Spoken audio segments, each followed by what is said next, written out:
Day, you know how little things pop up, is maybe another word for engaged Buddhism is embodied Buddhism. I mean, we're always embodied. You sort of can't get out of it. But to be awake and aware in matter, in a body. Zazen, this is a physical practice. And what a mystery being in a body is.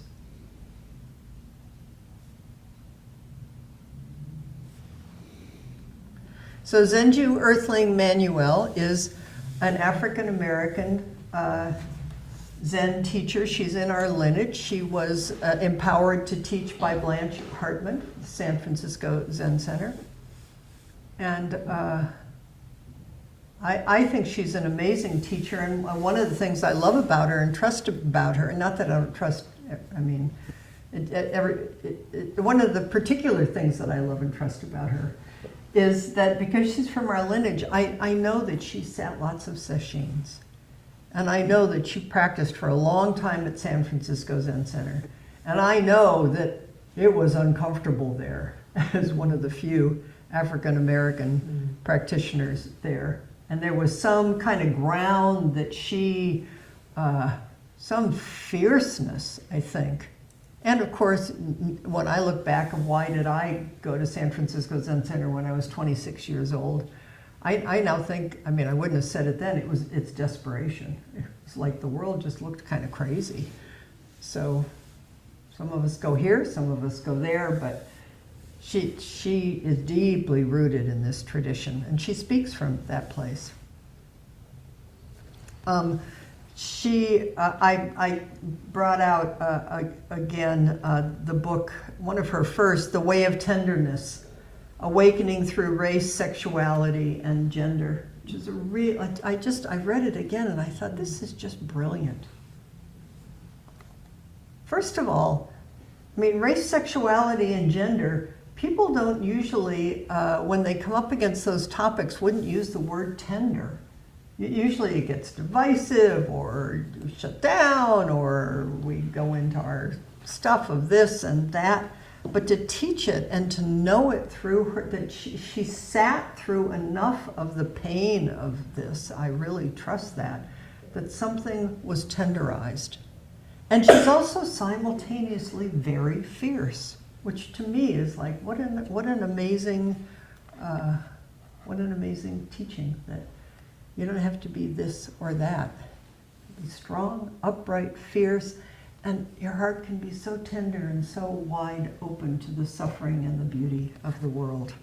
So I highly recommend this. And I thought I was going to bring it forward, but I think I'm going to, and I hope I'm not treading on whatever Chelsea's going to say. I'm sorry if I do, but there's so much to say. We do not have your face on the big screen. You don't have my face? Oh, I know what the problem is. I'm sorry. No, you don't need my face. That's really good. There we go. Oh dear. Okay, now I have to put myself back in gallery again. Sorry, Sorry, everybody. It's never something I worry about, but anyway. Okay.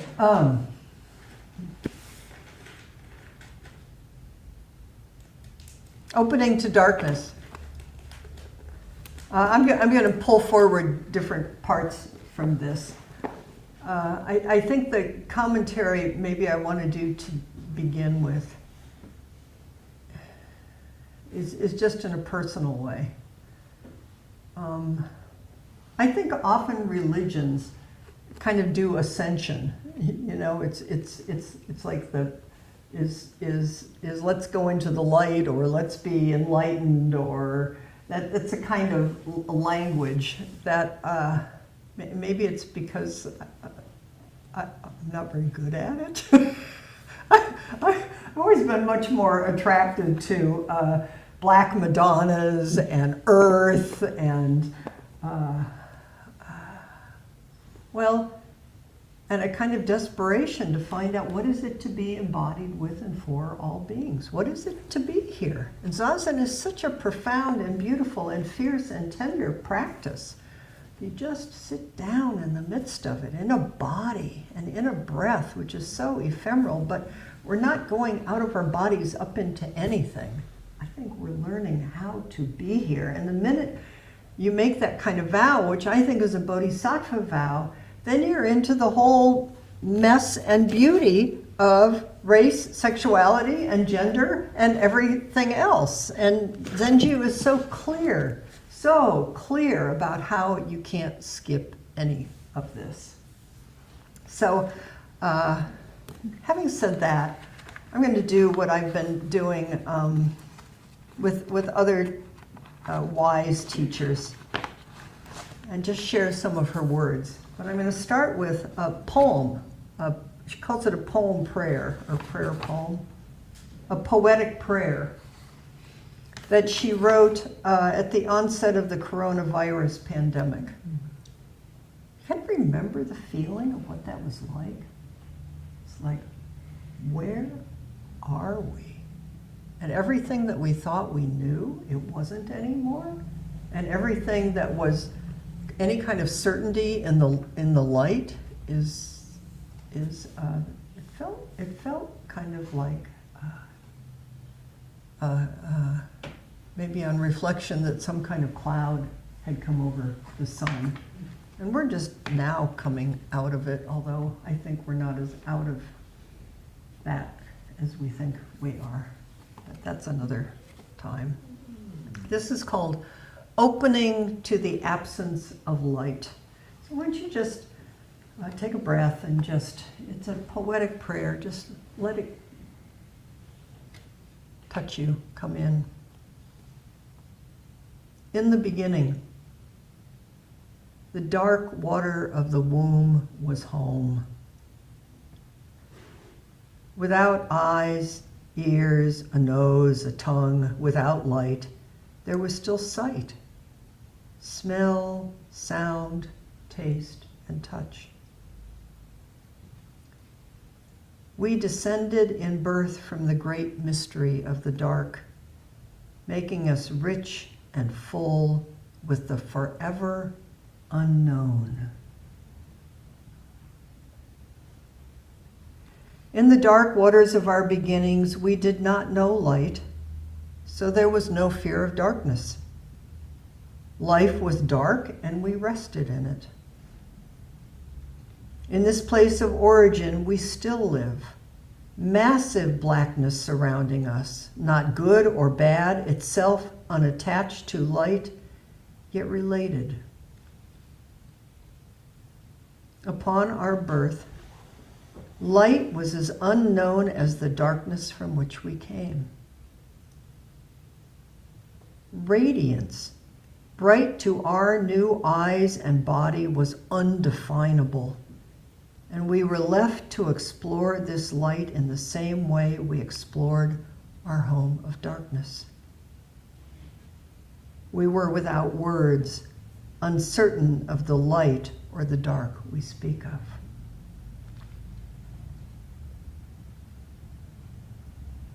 The light that can and cannot be seen with these eyes is as unknown as the dark. Our world lit up upon our birth, and still we do not remember the first light beyond the sun and the moon. We can only know a kind of light with these eyes that were formed in darkness, a kind of light we could never create or conjure. Eyes closed, we remember the stillness of our beginnings, filled with sound without speech, movement without destination, the smell and feel of flesh, bone, and muscle gave texture to blackness by which we could touch life. We still can see into darkness, not with the eyes that are closed or open, but we still can see into darkness not with the eyes that are closed or open, but with the sight given in the darkness of our birth.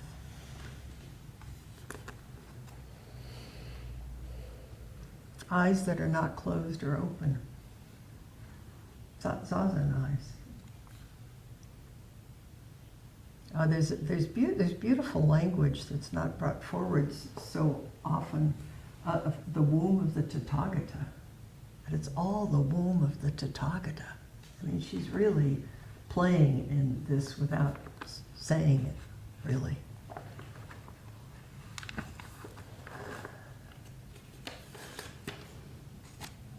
She's a very deep practitioner, and she's an African American queer woman.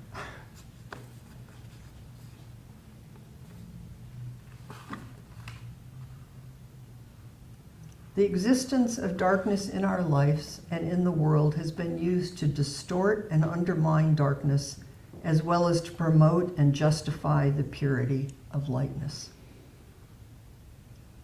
Within each of us, darkness is embodied, whether we acknowledge its existence or not. Simply being born from darkness has anchored an experience of it within us. I make this statement so that those who are not embodied in dark skin understand that when I address darkness and blackness, it is in relationship to every human being, especially since there is a relationship of darkness and blackness to lightness and whiteness. We have even created light supremacy among everyone, despite skin color.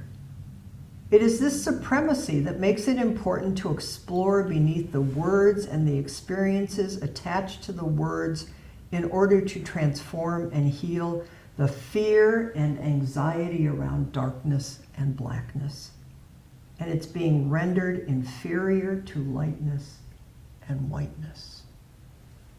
And to explore our dark experiences so that when faced with them, we are not looking for light. In other words, get me out of here, but rather being with the darkness provided as ground for transformation and renewal. Our disconnection from essential blackness and darkness has created pervasive terror and anxiety when we are up against what and who is considered dark or black. I'm talking about this. Study your mind. Study your judgments. Study what happens when you see a person with dark skin walking towards you, and what happens. It's so fast. Doesn't mean you're not a good person. We are so deeply conditioned.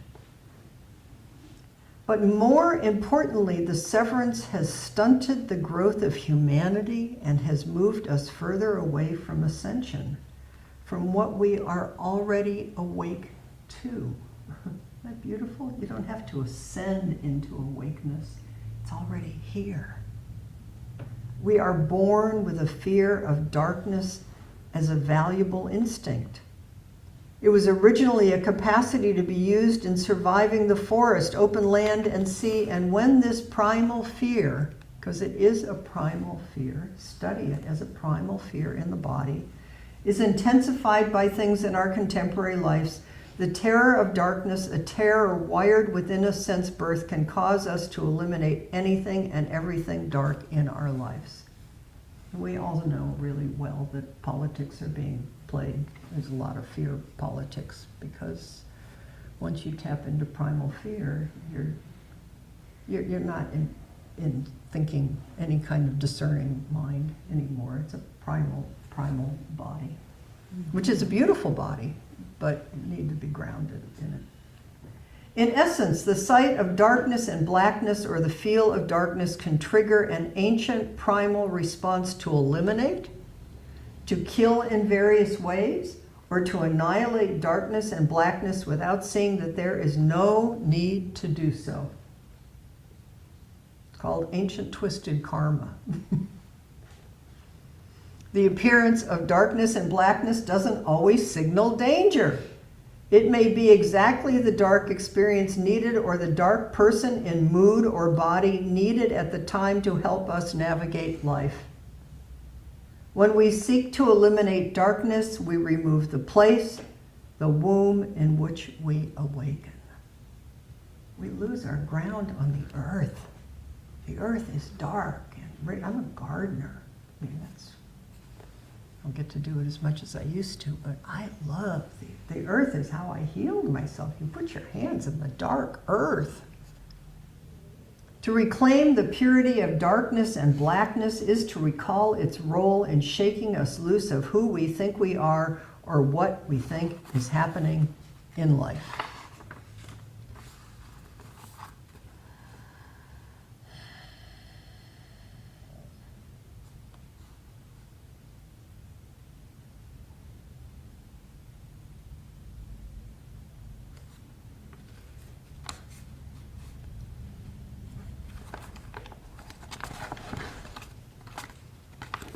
Now I'm doing what I've been doing with a number of the people I've been reading from is I go to the last chapter. You can read everything in between, you know where to find this. But I think it's a really beautiful last chapter of she's entered us and now she's saving us. This journey is not a call to those who want to stay in what they think is light in order to avoid being negative or being consumed by the dark where monsters and monstrous things live.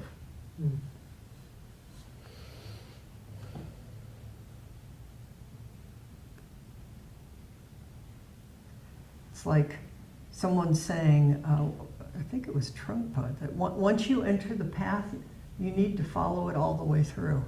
Once you're here, you may think you could stop. It may look like you stopped. You may think that you forgot for days or weeks or whatever, but it's like it's the same thing as once you enter a body, you got born. Now you have to see it all the way through. But what are you going to do with this one and precious life?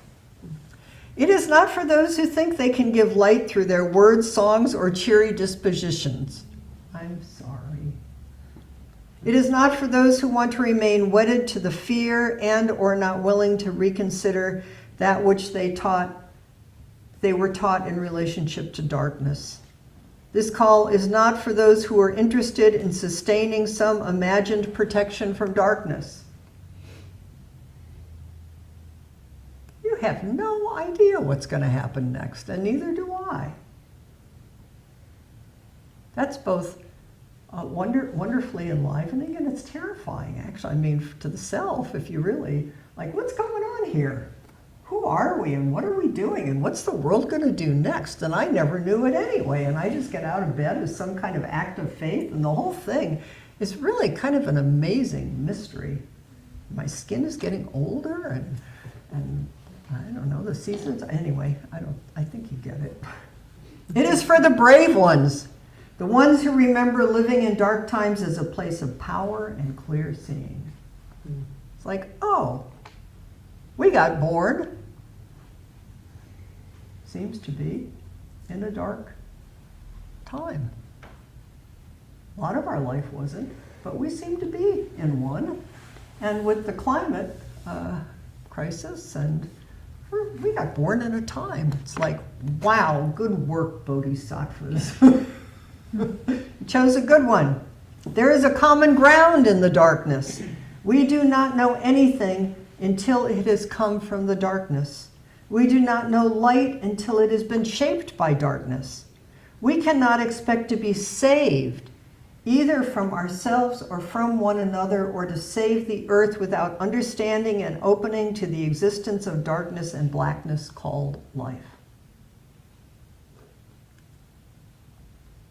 To look at blackness in its face and know that every All living beings experience darkness in some kind. In some place, every day is to see all of humanity, all living beings. Whatever is appearing in front of you is you. It is all beings. You study your mind and heart of where you close down. That's all. No extra judgment. It's like, whoa, what happened right there? I just went unconscious. Okay, take a breath. That's all. It's called practice. Anyone who can open to darkness is a true seeker. Seekers are alike in that they reach into the mystery of life each time they make an inquiry or make a step away from certainty and therefore toward discovery.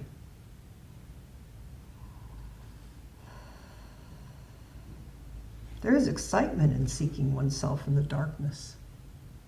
And tears of joy come when you are found in darkness and there is no more seeking. It's just kind of like, yes, I will. Don't know how. Every time you sit down on a cushion, it's acknowledgement.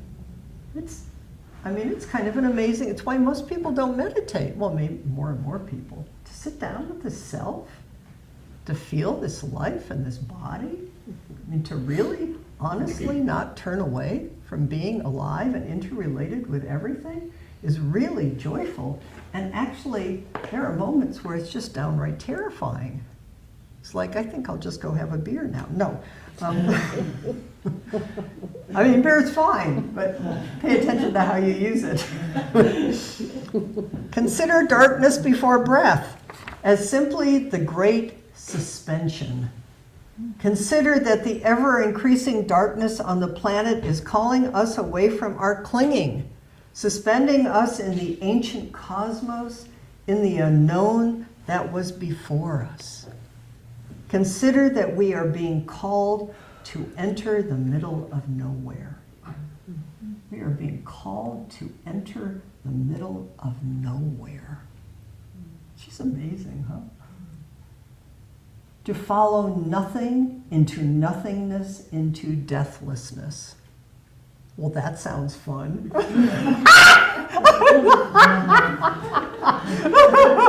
Sometimes.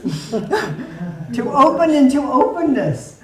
To open into an eternal eclipse that appears dark and empty but is filled with the unseen and the unknowable. The call is to reconcile with darkness, to ease your fear and everybody else's. The world is afraid, and it's being played on. Bodhisattvas just feel their feet and the ground and take the next breath. And you know what? You want to save the whole world? Start there. It's not a bad place to return to over and over and over again. Darkness resides in people, places, and inner journeys. Dark times are continuous and have been since the beginning of time. You will not escape alive. I'm sorry. As long as there is birth and death, there are dark times. As long as there is birth and death, there are dark times. What are you to do with this dark friend you may have made into a stranger? Invite the stranger in for tea and talk. Into the darkness that loves you, that comes to you with swords and flowers and shows you who you are. The darkness will not leave you because it loves you. It is you. Okay, here's just a little bit more. We have come into life without understanding what life is. Where did we come from? Where did you come from? Where are you going? Without the answers, we are frightened. And with the answers, we are frightened. The difficulties are part of life. No difficulties mean you are not alive. No disruptions mean we will not change. What joy we could have in working together with what challenges us as people. What joy we could have working together. What joy we do have. Sangha, refuge, practice. What joy we have in working together with what challenges us as people, honestly, fiercely, tenderly, moment after moment. When it truly no longer matters what our appearance is based on the color of our skin, based on gender, or based on anything else concocted or fixated upon by human beings, including us. Study your heart and mind for the sake of all beings. We may think we're enlightened, but keep looking. Oops, sorry. A distorted darkness will be replaced in this world with the pure darkness from which we are born as we more and more wake up. We will struggle, but the struggle will be of a different kind, not of our own making. Darkness will come from the earth and not be the darkness of our creation, something small and tragic. Stop making it small and tragic. Ongoing practice. Notice it when you do it. I do it. I'll bet you do it too. Take a breath. This darkness from the earth will lead to expansion of consciousness, which is expansion of light. Our pain, suffering, and discombobulation are meant to help us commit to our lives and be willing to help others. In darkness, we become devoted to clarity, courage, peace, and harmony. We discover the basic goodness of all humanity when we experience darkness together, which is to experience life together. The darkness can be the mess between us or the veil that protects our radiance. That veil is lifted at the right time for the benefit of all. Our personal use of light disappears. Stop hanging on to your own personal little light. Buddha said when he was dying, be a lamp unto yourself. But it's like we are the lamp and the whole world is the lamp and it's shining in the dark, but the darkness is illuminating the light. And practice. The darkness has come to assist you in connecting with everyone and everything that has come from such darkness and will return. These difficulties, unwelcomed events, and people come to everyone. Darkness comes to everyone as a great connector because we all have come from it. The greatest courage is to open to darkness, to see all that life brings, whether it is acceptable or not. When darkness is welcomed, then nothing and no one is rejected. Phew. I feel like, yay, sorry. She's really powerful. But I don't know where all this sits in you or what it brings up. So we have a little bit of time. I circled a few things that I thought were interesting to bring forward as a question for you.